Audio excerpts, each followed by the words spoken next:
The space station orbited silently above Earth when Lieutenant Amy Jordan first encountered the alien visitors. He stood frozen in the corridor of Research Wing 3, looking at the tall, slender figure before her with blue-tinted skin and silver eyes that seemed to peer right through her. The alien woman smiled, revealing teeth that looked like small pearls. Amy gripped her tablet tighter as the alien stepped forward gracefully, her movements fluid like water. "You have forgotten me, human," she said in perfect English, yet I did not remember ever meeting. Harami tried to keep her voice steady as she spoke into her wrist communicator requesting security backup. Without alerting the stranger, her training had prepared her for many scenarios. But not this one. Not an alien claiming familiarity when first contact with any species had yet to be confirmed. The alien observed Amy's reaction with a tilt of her head, her long silver hair floating slightly as if underwater despite the normal gravity of the station. She seemed unconcerned by the alarm in Amy's eyes. "My name is Nira," she said, her voice melodic like wind chimes. "We have met 3 times before this encounter. Each time you humans forget us entirely. It is most concerning." My noticed small patterns of light moving beneath Nira's skin like circuits or stars shifting in gentle patterns. She found herself mesmerized by them before snapping back to attention. "Who sent you?" Amy asked carefully, keeping distance between them. "There are no records of alien contact in any of our databases." Nira sighed a sound like distant thunder. "My species, the Elorians, have established diplomatic relations with Earth 4 times now, trading technology and establishing cultural exchange. Yet each time, approximately 6 months after contact, all human memory and records of us disappear completely." Security arrived then. 3 officers led by Chief Kate Miller, a stern woman with sharp eyes and quicker reflexes. They approached cautiously, weapons drawn but not aimed directly at the visitor. Nira raised her hands in a gesture that seemed remarkably human. "I am not here to harm anyone," she explained. "I am here because this is the 7th time we have introduced ourselves to your species, and you have forgotten us again." Kate exchanged concerned glances with Amy as they escorted the alien visitor to a secure conference room, where Station Commander Mary Walsh waited, her face a mask of professional neutrality. Despite the extraordinary situation, Mary had been notified immediately when security systems detected the alien presence. Though strangely, no alarms had triggered for an unauthorized boarding, suggesting Nira had somehow been granted access codes. "Please explain how you came." "Aboard this station," Mary asked once they were seated around the table. Nira placed her palm on the table surface, small lights dancing beneath her skin. "I came through your main docking bay, greeted by your staff who checked my credentials and welcomed me aboard as scheduled. Then halfway to my assigned quarters, everyone I passed began looking at me as if seeing me for the first time." Emmy noticed how Nira spoke with such certainty as if recalling events that had truly happened. Her silver eyes, reflecting the overhead lights in hypnotic patterns.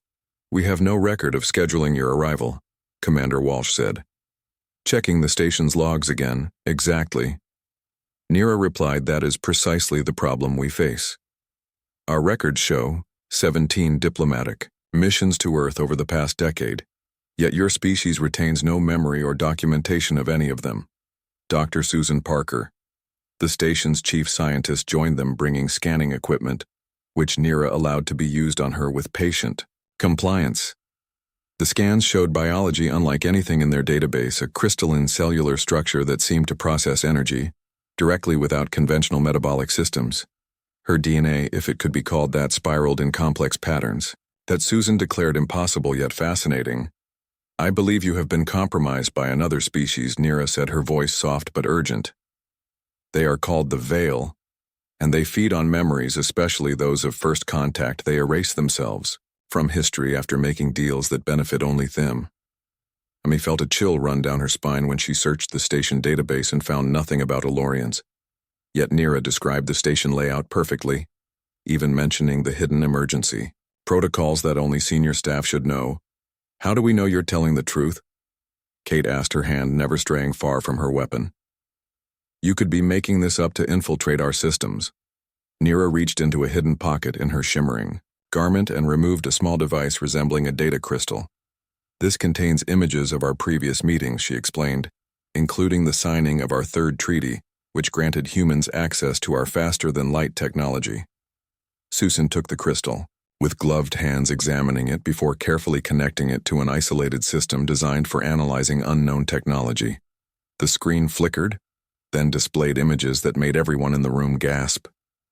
There unmistakably was Commander Walsh, shaking hands with Nira in the very room they now sat in. Other images showed Amy working alongside the alien on what appeared to be technical schematics. Earth ships docked at massive structures clearly not of human design and formal dinners with Elorian delegates. "This is not possible," Mary whispered. "These events never happened yet." There she was in the images wearing her current uniform, with her current rank. "The memory wipe happens approximately every 6 months. Nira explained. "The veil let you develop just enough before they reset everything and negotiate new deals, taking more resources each time."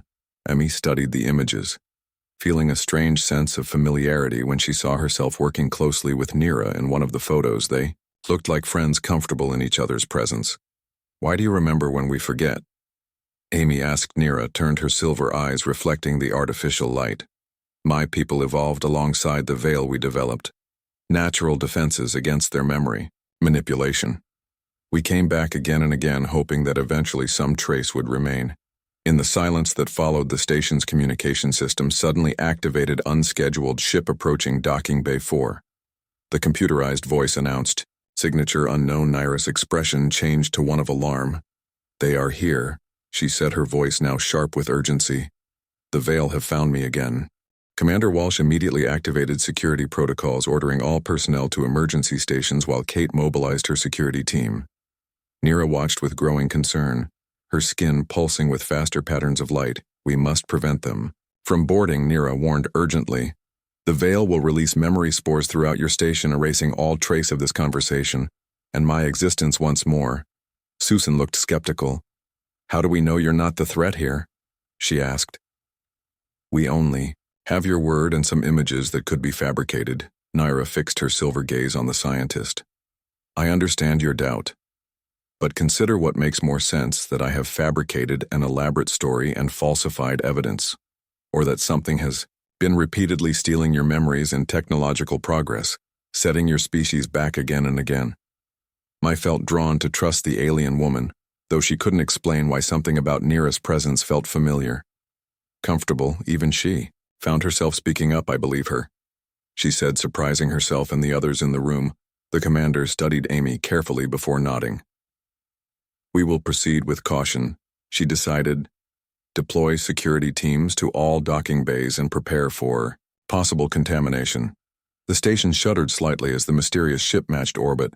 Kate received reports that it was unlike any vessel in their database, with a shape that seemed to shift and change as observers watched it, defying visual confirmation of its exact form. Amy and Nira hurried alongside Susan to the research lab, where the scientist began preparing environmental suits for protection against any airborne contaminants.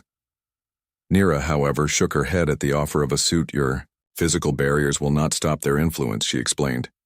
"It affects consciousness directly. We need a different kind of protection." Susan frowned. "What kind of protection works against something that attacks consciousness?" Nira gestured to her temple, where small lights pulsed beneath her skin. "My people developed neural shielding," she said. "It creates a frequency barrier around memory centers. We tried to share this technology with humans during our last contact."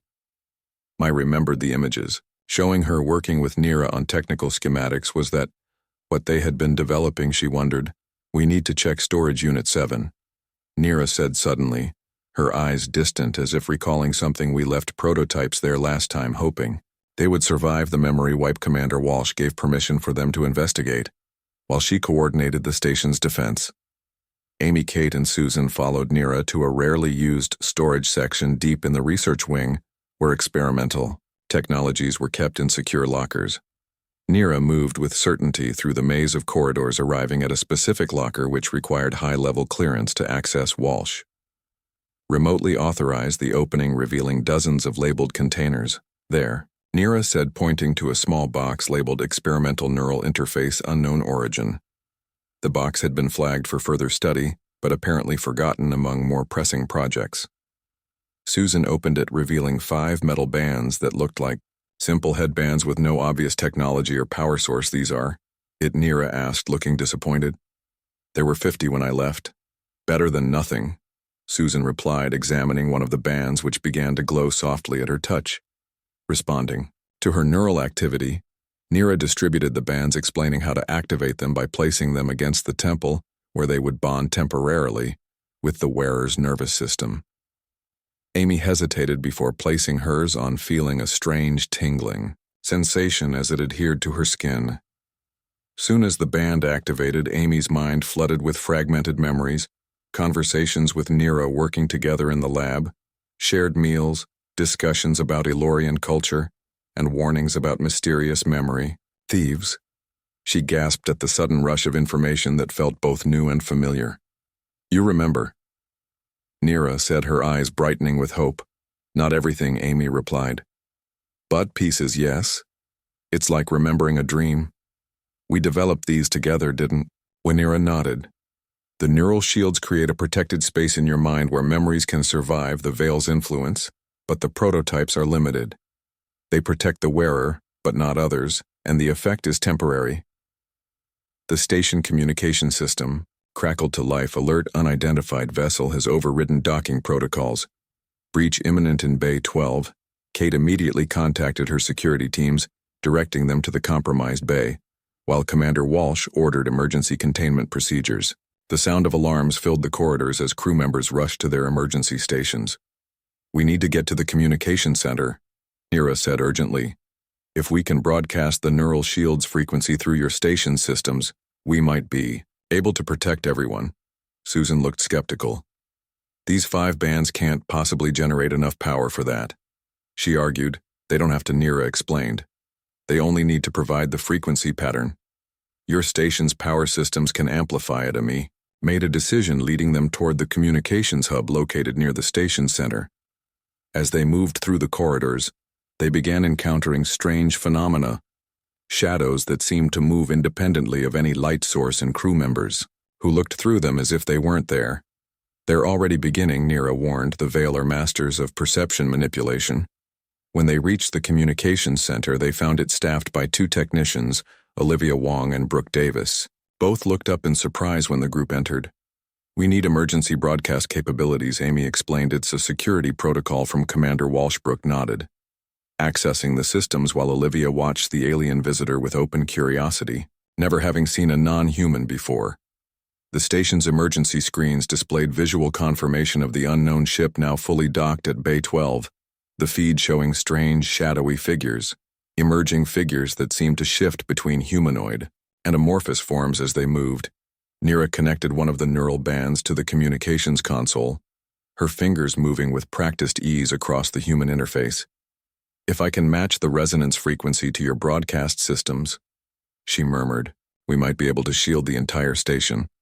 Olivia helped with the technical adjustments, her engineering expertise proving valuable, while Kate coordinated with security teams who reported difficulty maintaining visual contact with the intruders. The first reports of memory effects came from Deck 9 crew members suddenly forgetting their duties or looking confused about where they were, or why secondary reports described a glittering dust floating through the air in sections near the compromised docking bay. The intruders are releasing memory spores. Nira confirmed, her expression grim. We have minutes at most before the effect reaches us. Susan, who had been analyzing the neural band's frequency, suddenly looked up with excitement. I think I can boost the signal, she said, if we route it through the station's emergency broadcast system, which uses ultrasonic frequencies as backup. With Olivia's help, Susan began reconfiguring the system while Nira provided guidance on the specific frequencies needed. Amy watched the security feeds with growing concern as more crew members appeared disoriented, some wandering aimlessly, others simply standing still with blank expressions. Kate received alarming reports that security teams were standing down, unable to remember why they had been deployed in the first place. Hurry, Amy urged as the communications center door slid open, revealing a corridor now filled with swirling shadows that seemed to reach toward them with tendrils of darkness. Nira stood protectively in front of the humans, her skin glowing brighter, as if generating some kind of defensive field. They are here, she said, her voice steady. Despite the danger, the Veil have come for us. The shadow figures moved like smoke flowing rather than walking. their forms constantly shifting between vaguely humanoid shapes and amorphous clouds. They made no sound as they approached. Yet Amy felt a strange pressure in her mind, like someone pressing against her thoughts. The neural shields are working. Nira said, noticing the humans' confusion. These creatures normally would not be visible to you at all. The bands allow you to perceive them. Kate raised her weapon, but Nira gently pushed it down. Conventional weapons will not harm them. She explained they exist partially in another dimensional plane. Susan worked frantically with Olivia to complete the modifications to the broadcast system while Brooke monitored the station status, reporting that more sections were going offline as crew members forgot their duties. The shadowy figures paused at the threshold of the communications center, seemingly unable to cross some invisible barrier created by Nira's glowing presence. Why? Do they want us to forget you? Amy asked, keeping her eyes fixed on the threatening shapes. Nira kept her position between the humans and the creatures. They are parasites. She explained they feed on potential, specifically the potential of species. On the verge of interstellar advancement, they make contact, offering seemingly beneficial deals. Technology, resources, knowledge. And what do they take in return? Susan asked, her hands still working on the shield modifications. Everything, Nira replied. They drain resources, creativity, innovation. They take payment in ideas and possibilities. The memory erasure is how they reset the cycle, allowing them to make new deals each time. Humanity gets too close to discovering their true nature. One of the shadow figures seemed to solidify slightly, taking on a more defined shape with glowing points where eyes might be. You speak too freely. Elorian, it said in a voice that seemed to bypass ears and resonate directly in their minds. Nira stood taller, her skin brightening. They have the right to know what you are doing to them, she responded. They have the right to remember. The shadow figure drifted closer, the air growing colder around it. We bring gifts, we offer advancement. It said, its voice somehow, both soothing and deeply wrong. False gifts, Amy replied, surprising herself with the certainty in her voice. Fragments of recovered memories giving her confidence. You take more than you give.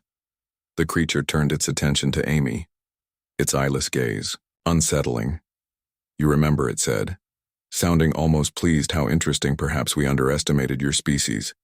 A second shadow joined the first, more agitated in its movements. The cycle must continue. It insisted. The agreement stands. What agreement? Kate demanded, her weapon still raised, despite Nira's warning. The shadowy figures seemed to communicate silently between themselves before the first one responded. The arrangement is simple.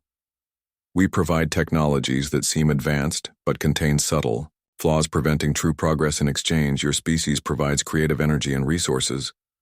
And when we start asking too many questions, Amy said, you wipe our memories and start over precisely. The creature replied with what felt like amusement. You are quite clever for a human. No wonder the Elorian favors you. Susan signaled silently to Amy that the modifications were almost complete.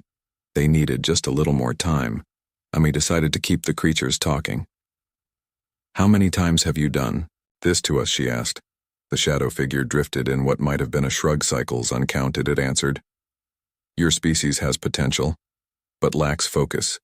You waste energy on internal conflicts. When you could be reaching beyond your world, we merely help direct that energy more efficiently for you. Nira said with disgust, you feed on their progress while ensuring they never truly advance. The second shadow moved, suddenly lunging forward, only to be repelled by the glow emanating from Nira. The Elorian stumbled back from the force of the contact, her light dimming slightly. Enough delays, the aggressive shadow hissed. The cycle must continue. It raised what appeared to be an arm, releasing a cloud of glittering particles that floated toward the humans. Despite the protection of their neural bands, Amy felt her thoughts becoming fuzzy, memories slipping away like water through fingers. Nira recovered quickly, intensifying her glow and moving to intercept the particles. They were using her as a distraction. She warned, the second one is trying to access your systems. Sure enough, Olivia spotted unauthorized access attempts in the communications network. Security breaches spreading through connected systems. The shadow entities were attacking both their minds and the station's infrastructure simultaneously. Kate fired her weapon at the more aggressive shadow, the energy beam passing harmlessly through its form, but disrupting its concentration long enough for Nira to counteract. Some of the memory particles ready. Susan called out, her finger hovering over the activation sequence. Do it now, Amy ordered. Susan activated the modified broadcast system, sending the neural shield's frequency throughout the station using emergency channels. A high-pitched sound barely audible to human ears filled the air, causing the shadow creatures to recoil, their forms becoming less stable. The effect spread through the station deck by deck as the broadcast reached more areas. Confused crew members began regaining clarity, some collapsing from the shock of returning memories, others standing straighter with newfound resolve. The shadow figures writhed as if in pain, their forms becoming increasingly transparent, the neural frequency disrupting whatever allowed them to maintain physical presence in our dimension. You break the agreement. One of them accused, its voice weaker. The balance must be maintained. There is no agreement, Amy responded, feeling stronger as more memories returned. Memories of previous encounters with both the Elorians and these parasitic entities. Not when one party doesn't remember making it. Nira joined hands with Susan, combining the Elorian technology with human ingenuity to strengthen the broadcast. The shadow creatures continued to fade, becoming little more than outlines against the wall. We will return, the lead entity threatened. You cannot maintain this protection forever. Perhaps not, Nira acknowledged. But we will remember you. Now we will be prepared. The shadow figures retreated, flowing back toward their vessel like ink dissolving in water. Throughout the station, crew members reported similar withdrawals. As the entities abandoned their infiltration, Commander Walsh contacted the communications center. Her voice steady. Despite the chaos of the past hour, the unidentified ship is disengaging. She reported all unauthorized entities appear to be retreating. I watched the main view screen as the strange vessel detached from the station, its form seeming to fold in on itself before disappearing entirely, not through any recognizable propulsion but simply ceasing to exist in visible space. The immediate danger had passed, but questions remained. How long would the neural protection last? What had humanity lost through repeated memory wipes, and most importantly, how could they prevent this from happening again? Nira turned to the humans, her glow dimming to normal levels as she conserved energy that was only temporary. She explained, the veil will recover and return with new tactics. So what do we do now? Kate asked, holstering her weapon. Nira looked at Amy with what seemed like pride. We do what humans do best. She said, we adapt, we prepare, and we fight back. Commander Walsh called an emergency meeting of all senior staff, many still disoriented from recovered memories that conflicted with their understanding of reality. Dr. Susan Parker brought data showing alarming gaps in their technological development progress that suddenly plateaued or disappeared entirely, records that ended abruptly with no explanation. Most disturbing were the recovered memories of previous encounters with the Veil creatures, always presenting themselves as benefactors, offering technological shortcuts that ultimately led nowhere. Nira explained to the assembled staff that the Elorians had been trying to warn humanity for years. Their own civilization had nearly been destroyed by the Veil centuries earlier. Before developing neural shielding, we managed to break free, she told them. But the Veil are patient.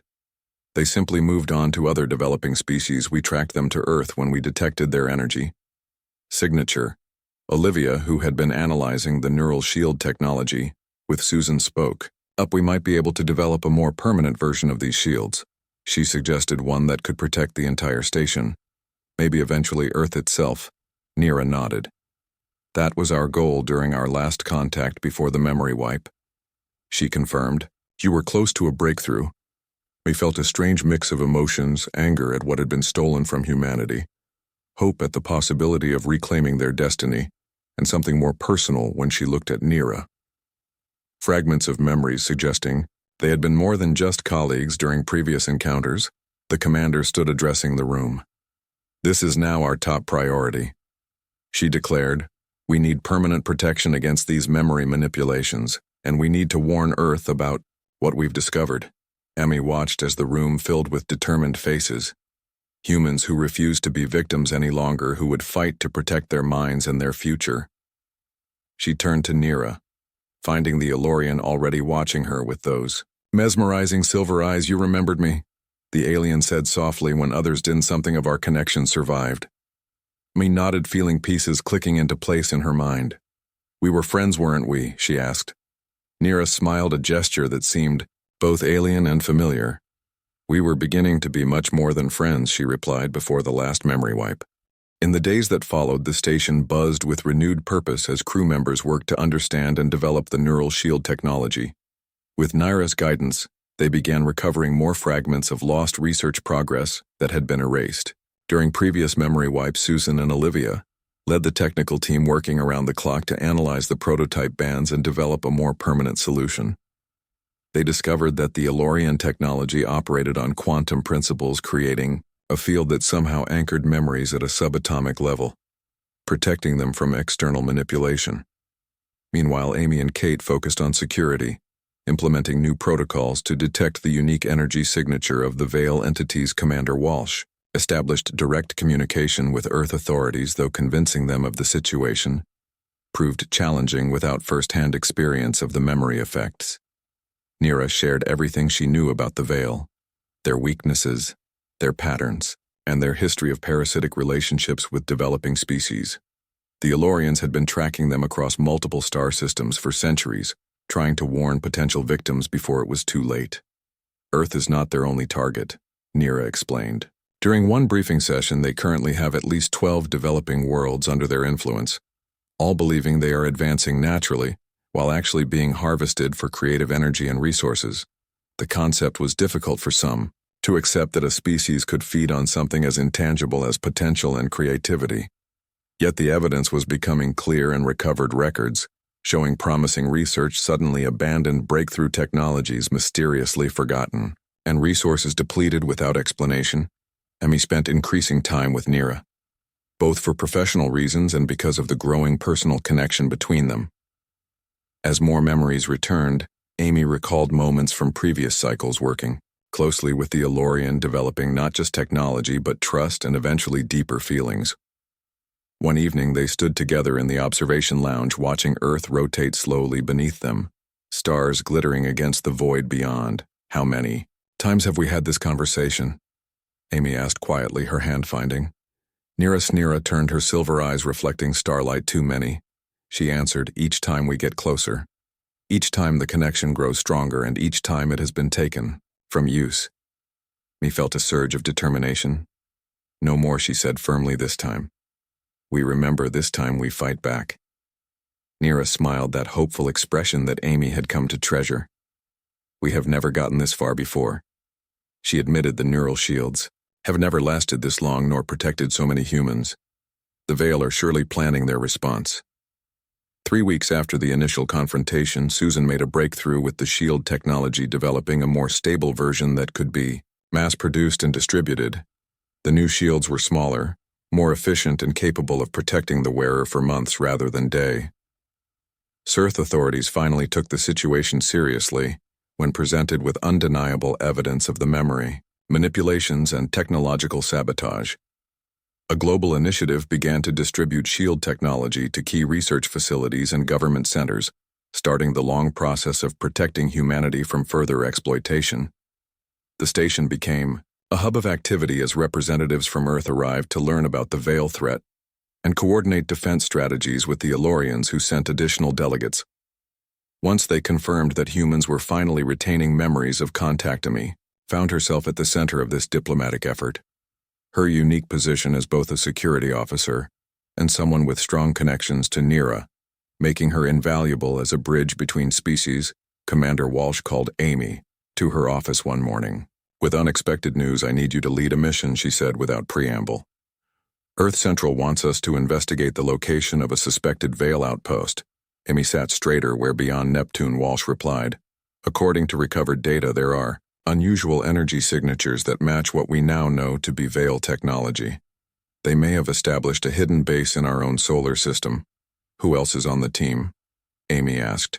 Already mentally preparing for the mission, Walsh handed her a tablet with the mission parameters: a small crew including Susan for her technical expertise, Kate for security, Olivia for engineering, and of course, Nira as our Elorian advisor. This is primarily a reconnaissance mission. Identify and assess. Do not engage unless absolutely necessary.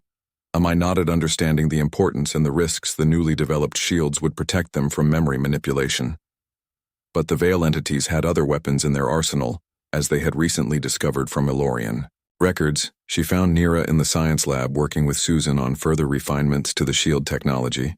"We have a mission," she told them after dismissing the other staff members. Susan looked up from her work about time. She said, "We've been stuck in defensive mode for weeks. I want to see what these creatures are actually doing in our system." Nira seemed less enthusiastic, her skin patterns pulsing with concern. "The Veil are dangerous," she warned. "Not just because of memory manipulation. They have existed for millennia, adapting and evolving. They will not give up their feeding ground easily." Nonetheless, she agreed to join the mission, providing invaluable guidance on what to expect and how to protect themselves. The team spent days preparing, studying recovered information about Veil technology and behavior, practicing emergency protocols, and testing their equipment under various conditions. The ship assigned to the mission was a small research vessel, modified with additional shielding and sensor arrays designed to detect the unique energy signatures associated with Veil activity.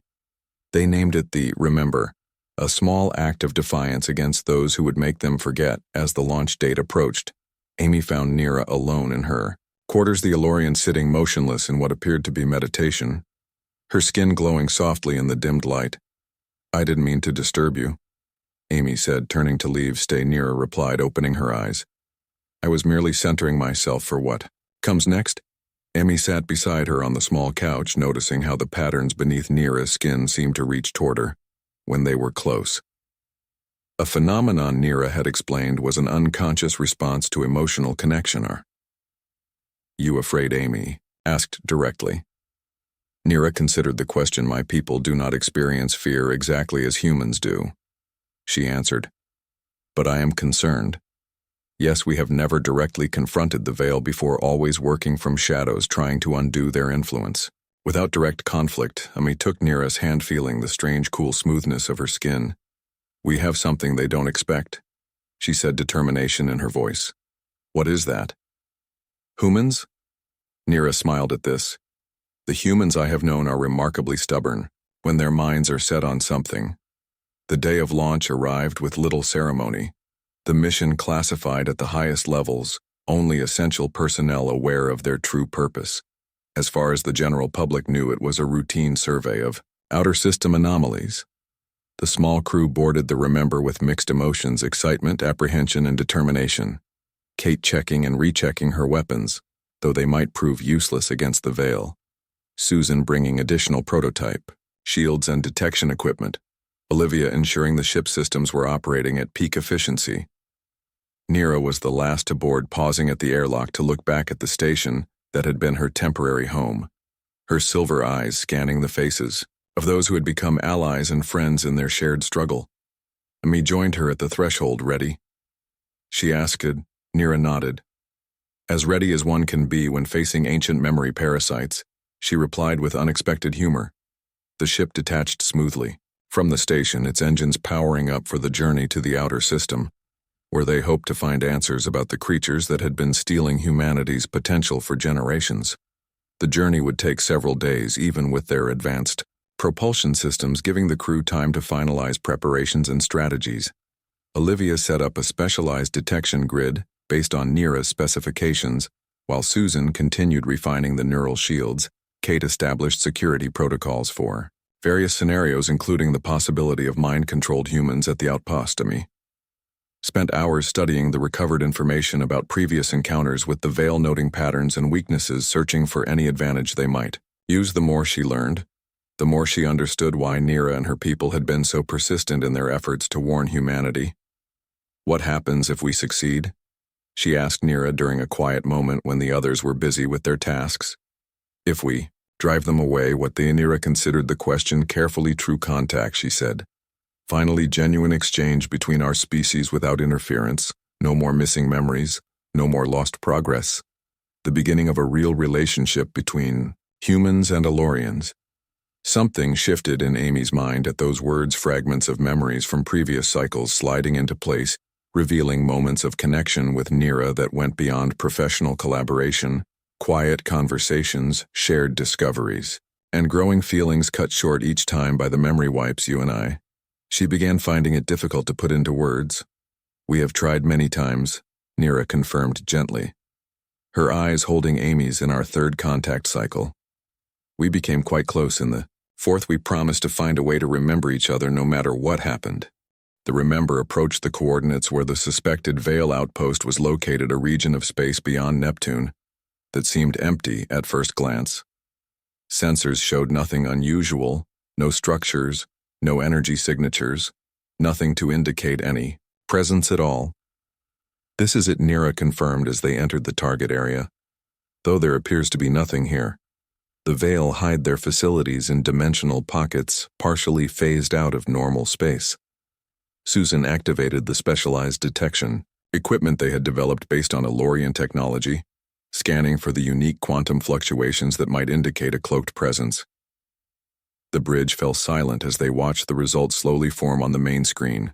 There Olivia pointed to a faint distortion that appeared as a ripple in the fabric of space barely visible.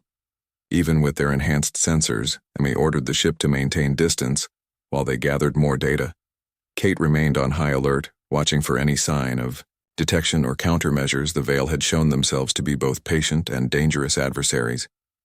Nara worked with Susan to refine the scans, gradually revealing more details of what appeared to be a massive structure hidden within the dimensional fold. Its true size difficult to determine, but clearly large enough to house significant operations. It's definitely artificial, Susan confirmed, and the energy readings match what we now know to be Veil technology. It's putting out massive amounts of power for what Amy wondered, looking at the ghostly outline on the screen. What are they doing out here? Nira studied the readings, her expression growing increasingly concerned. It's a harvester, she said. Finally designed to collect and process creative energy, siphoning it from Earth on a planetary scale. The implications were staggering. The Veil hadn't just been manipulating individual humans or specific projects, they had been harvesting human creative potential on a global scale for generations, potentially centuries. We need to get closer, Olivia suggested cautiously, if we're going to understand exactly how it works and how to stop it. Amy considered the risks, weighing them against the importance of their mission after consulting with the team. She ordered a careful approach using minimal power to avoid detection. The remember crept forward, its systems dampened as much as possible while still maintaining life support. As they drew closer, the outline of the structure became more distinct, revealing an impossible geometry of angles and curves that seemed to fold in on themselves in ways that hurt to look at directly. Susan speculated that parts of it existed in dimensions beyond normal human perception.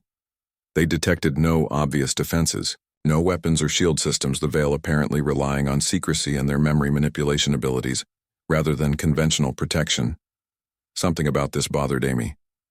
It seemed too easy. Nira shared her concern. The Veil are ancient and cunning, she warned. They would not leave such an important facility truly undefended. If triggered by her words, the ship's sensors suddenly detected movement within the structure, patterns of energy, shifting and focusing in their direction. They know we're here, Kate said unnecessarily. Her hand moving to her weapon, Amy made a quick decision.